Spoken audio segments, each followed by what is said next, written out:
Good day mga ka-Gravi. So ito na, dumating na yung kinahintay natin, yung bagong Kayaba na KYB Elite Series na rear shock nila, no.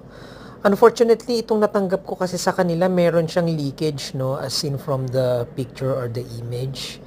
Kaya I'll have this one returned. Sayang, no, tagal ko rin siyang hinintay, no, in order ko to before, and I think it took 3 days bago siya dumating.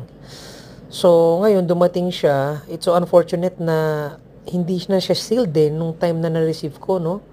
Kaya medyo kinabahan na rin ako. So, una kong naging observations dito is, yun nga, meron siyang mga light scratches. And then when I look at the canister, lo and behold, meron na rin pala siyang leakage. So, I'll have this one returned. Hopefully, we've sort this one out with the with the vendor, si Posh Motorcycle.